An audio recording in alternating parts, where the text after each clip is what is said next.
السلام عليكم. لو عندك بواقي جلاش ومش عارفة تعملي بيها ايه، تعالي نعمل بيها صوابع الجلاش المكشكشة، او حتى وردات الجلاش اللي عملناها مع بعض قبل كده.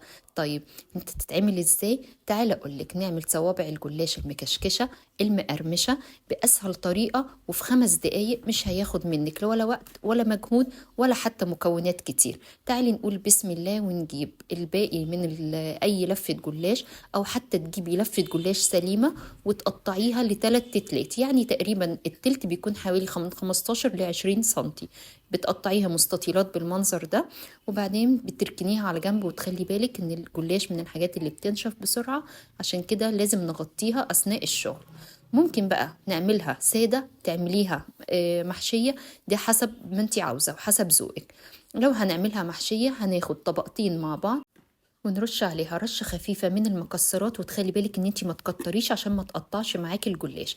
ونجيب اي حاجة رفيعة عندنا زي عصاية شيش طاووق او حتى الشاليمو بتاعت الولاد، ونلف عليها كده الجلاش بالعرض. بعد ما نلف عليها تروحي مكشكشاها من الناحيتين كده، ضغطاها من الناحيتين ضغطة خفيفة قوي، بتديكي نفس المنظر ده. وما تخافيش، هي مش بتفك ولا حاجة في التسوية. بتخلي بالك ان الجزء او طرف الجلاش وهو بعد ما يتكشكش كده تعملي تحطيه في الصينيه لتحت، عشان برضو ما يفتحش منك او ينشف منك اثناء التسويه. ودي برضو واحده تانية بتعمليها، وزي ما قلت لك رشي رشه خفيفه.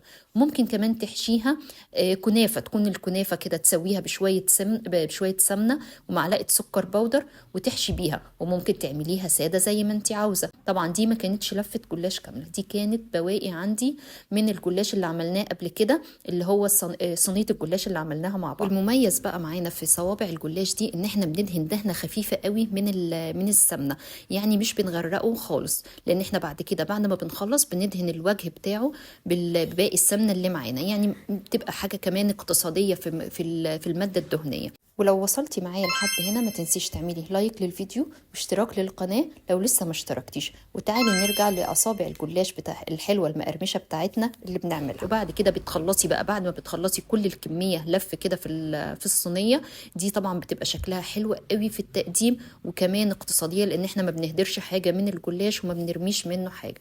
هندخلها بقى بعد كده بعد ما بندهن الوجه بتاعها في رف اوسط على الشبكة، ويكون الرف اللي بيكون الفرن ساخن على درجة حرارة 180. مش هتاخد معاكي تلت ساعة بالكتير قوي. وأول ما تطلع لازم تسقيها على طول بشربات يكون بارد ويكون تقيل. يعني احنا بنبقى عاملين ومجهزين الشربات قبل ما بنعمل الجلاش.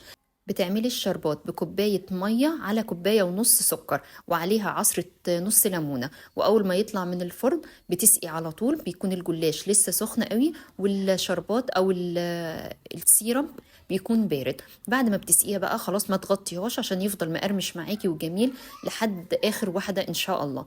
بتزينيها بقى بمكسرات أو تقدميها سادة كده زي ما هي مش هتبقى أسهل ولا أسرع ولا أجمل من كده. بتطلع معاكي مقرمشة وشيك قوي في التقديم. وكمان الميزة فيها انها ما بتاخدش وقت في التشكيل ولا وقت في اللف ولا في العمايل.